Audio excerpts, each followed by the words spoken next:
Mirasee. I'm Melissa Guller, and you're listening to Making It. I run a business called Wit Wire, and I help creators turn their skills and passions into profitable online businesses. I thought I was going into the music industry. I grew up playing piano, I grew up dancing, and I always resonated with the arts. But I had this practical side to me where I wanted to, find a job and follow traditional career advice. But even immediately after college, after a brief stint at Maroon 5's record label, I realized that wasn't quite for me.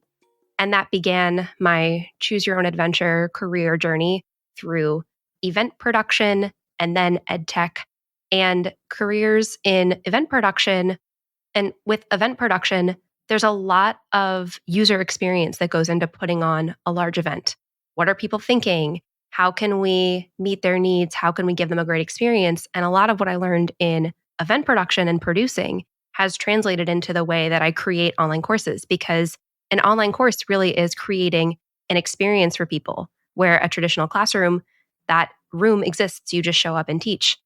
But as an online course creator, we're creating something digitally that didn't exist before. So I think a lot of that user experience and imagining people flowing through a real room helped me create these digital rooms. I always joke that I have oldest child syndrome. I have 2 younger sisters, and I've always liked to be there to help them out as we were all growing up. And because of that, I often became a go-to person wherever I've worked. Either I would create Excel spreadsheets and then teach other people how to use them, or I would create different ops handbooks and then help the team. And slowly, I realized that I really enjoyed being helpful. And that led to teaching in person at General Assembly in New York, online for Skillshare and through different teachable projects, and today through my own business at Wit Wire.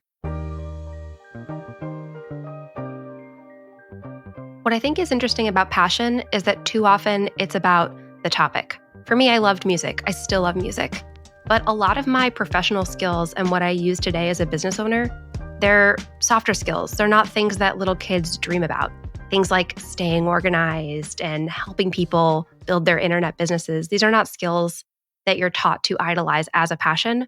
But what I found is that I actually really enjoy the makings of business, the things that help something run smoothly and make somebody's life and job easier so that they can share their expertise with other people. So even though it felt kind of boring to discover, I wanted a flashier job and a flashier passion, I think that the term passion itself is maybe a little overrated.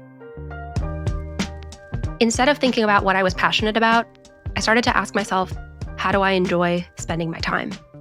And that took a lot of reflection on past jobs, even past hobbies, but just anything that I enjoyed spending time doing.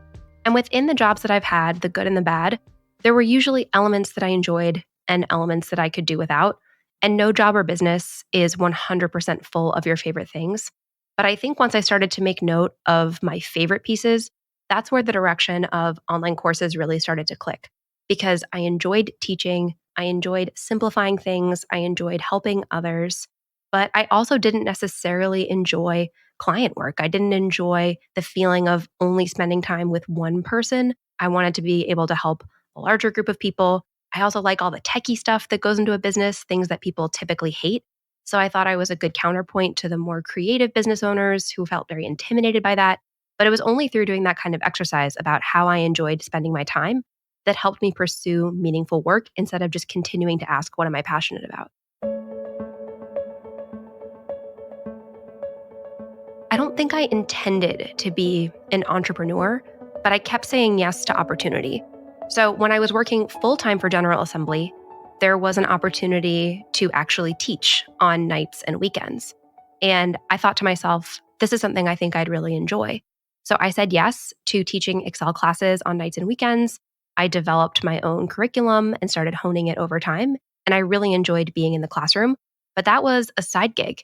And what would happen is that after class, people would ask, hey, do you offer tutoring? And even though I didn't, I would say yes and go home and furiously Google rates and get back to them with a rate. And people asked if I did consulting. And then I would just say yes and get back to them with a proposal.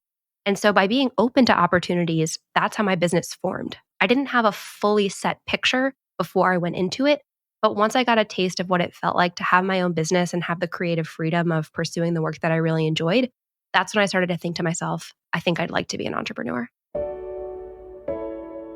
There's an element of challenge that comes when we try something new. And too often we write it off and we say, oh, I'm not good at that. I'm not a natural at YouTube. I'm not a natural at course creation. I'm not a natural at TikTok. But really, it's just that you are a beginner and you haven't yet developed the skills to become proficient the way that others have. And so the advice I often share, and this is something I practice myself, is that when you're new, I try to show myself kindness and not judge the first podcast episodes I've made or the first course that I put out there. Instead, it's about the doing and then learning and then continuing to create and to serve others. And that's how you become an expert, not only in your area of expertise, but also in sharing that with others. But I think it's a total myth that you have to be a natural at something in order to one day be great. I don't know if we ever make it. I think it's more about deciding that I feel content with where I am today and that I can still see big visions and dreams for the future. So if you were to ask me right now, am I happy as a business owner? I would say yes, because I'm able to live in New York, my favorite city. I can support my own lifestyle here from the money coming in through my business. But at the same time, I still see something bigger. And I think there's a fine line between a bigger goal and an indefinite sense of more and more. And after working for tech startups, that was something that felt important to me, was to say, making it doesn't always have to be a bigger and a bigger number. It's more about realizing what in life and business would make me happy and feel satisfied, and what can I do to get there in a way that feels enjoyable and that I'm spending my time well. So have I made it? I don't know if I ever will. But do I feel like my business is making it day by day? I would also say yes. In the very loud online business space, I am very introverted. And especially today, where TikTok, YouTube, and loud things seem to reign supreme, I think it can feel challenging for anybody who doesn't identify as being the loudest person in the room to see themselves as a leader. But I think that introverts have such insightful listening capabilities and make such great course creators and business owners because we're thoughtful, because we listen. So for anybody who is worried that you have to be the loudest person in the room, I just want to share that I think listening is a real superpower and that you don't have to look like other business owners. And in fact, if your personality is different from the other business owners out there, that probably means that the business that you're creating is more crucial than ever. I'm Melissa Guller, and you've been listening to Making It. You can find me online at Wit Wire on TikTok, YouTube, or Instagram, or you can download my free online course toolkit at witandwire.com/course toolkit. Making It is part of the Mirasee FM podcast network, which also includes such shows as Course Lab and Once Upon a Business. This episode of Making It was produced by Danny Bermant and Geoff Govertsen. Cynthia Lamb is supervising producer. Danny Eni, that's me, is executive producer. Post-production by Post Office Sound. To catch the great episodes that are coming up on Making It, please give us a follow on Apple Podcasts, Spotify, or wherever you're listening right now. And if you like the show, please leave us a starred review. It's the best way to help us get these ideas to more people.